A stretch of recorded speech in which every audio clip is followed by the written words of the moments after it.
کہ آپ رضی اللہ تعالیٰ عنہ نے اپنا کھانا دوسروں کو کھلا دیا اور خود بھوکے رہے، پھر بھی ظاہر نہ ہونے دیا کہ آپ رضی اللہ تعالیٰ عنہ بھوکے ہیں. کیا آپ نے کبھی کوئی نیکی کا کام کیا ہے؟ جی، تو کیسا لگا؟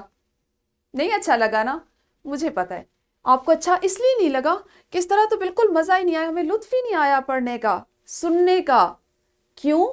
کیونکہ ہم نے جو پڑھا نہ تو اس میں ہم کہیں رکے، نہ اس میں کوئی علامت تھی کہ اس علامت کو دیکھتے ہوئے ہم وہاں پہ رکتے، ہمیں پتا ہوتا کہ ہمارا ایک جملہ ختم ہو گیا، اگلا جملہ شروع ہوا ہے. یا ایک جیسی بہت سی چیزیں آئیں تو ہم نے اس پہ ٹھہراؤ نہیں کیا، ہم نے تھوڑا تھوڑا سا جو رکنے کا ٹھہرنے کا وقفہ تھا وہ نہیں لیا. جہاں پہ سوال پوچھا گیا ہم نے اس کو سوالی انداز میں جملے کو ادا ہی نہیں کیا. کیوں نہیں کیا؟ کیونکہ یہاں پر علامات ہی نہیں دی گئی تھی. شاباش. تو آپ کو اچھے سے اندازہ ہو گیا کہ اپنی بات چیت میں وزن پیدا کرنے کے لیے، اس میں ربط پیدا کرنے کے لیے، اگلے کو سمجھانے کے لیے اور خود سمجھنے کے لیے علامات کا استعمال کس قدر ضروری ہے.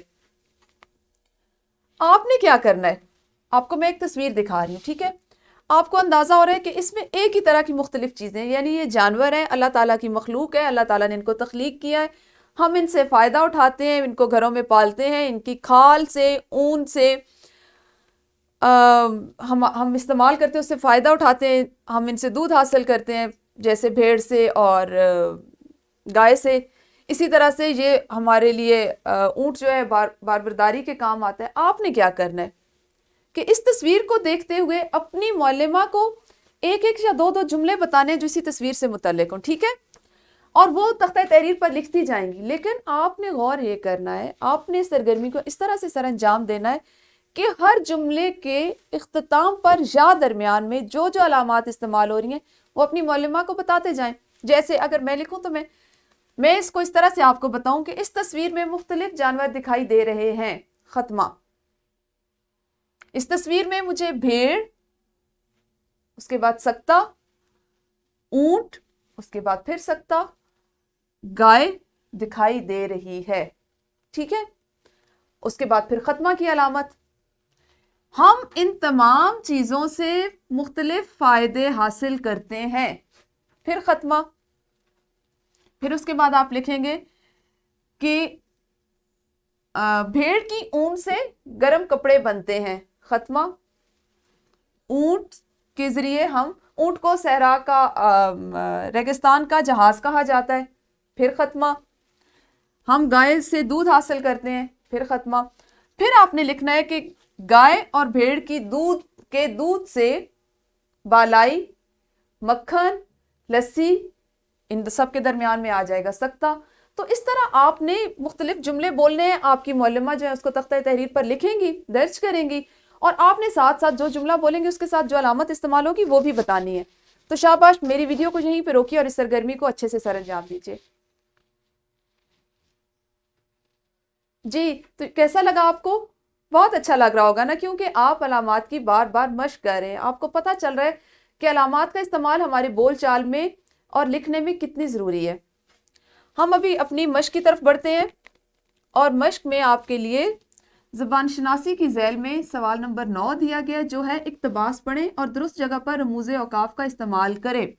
ٹھیک ہے؟ یعنی آپ نے اس میں جہاں پہ ختمہ کی علامت آئے گی، جہاں پہ سکتہ، وقفہ اور سوالیہ نشان آئیں گے، آپ نے ان علامات کو لگانا ہے، اور اس سوال کو آپ نے اپنی کتاب پر ہی مکمل کرنا ہے.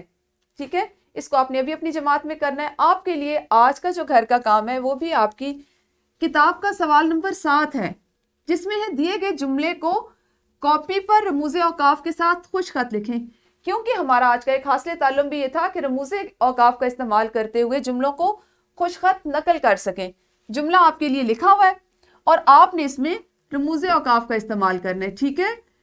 آپ نے اس کو چاہے تو آپ اس کو یہاں پہ بھی کر لیں اپنی مشق کے لیے، لیکن آپ نے گھر میں جا کے اس کو اپنی کاپی پر نقل کرنا ہے. چونکہ آپ کا خوش خط لکھنے کا اور نقل کرنے کا حاصل تعلم ہے، اس کو آپ نے اپنی کاپی پر لکھنا ہے، اور جہاں جہاں جو علامات، جو رموز اوقاف کی علامات استعمال ہوں گی ان کو آپ نے لکھنا ہے. دوسرا آپ کے لیے گھر کا کام ہمیشہ کی طرح ایک ورک شیٹ ہے، اور ورک شیٹ میں آپ کا پہلا سوال ہے کہ ذیل میں دیے گئے پیراگراف کو غور سے پڑھیں. آپ کے لیے ایک پیراگراف دیا گیا، اس کو آپ نے غور سے پڑھنا ہے. اس میں استعمال ہونے والی علامات کے نام اور کون سی علامت کتنی بار استعمال ہوئی ہے یہ آپ نے لکھنا ہے. جیسے میں آپ کو تھوڑا سا اس کو پڑھ کے بتاتی ہوں تاکہ آپ کو سمجھنے میں آسانی ہو کہ عباس ایک نیک، سمجھدار، نرم دل اور شریف بچہ تھا۔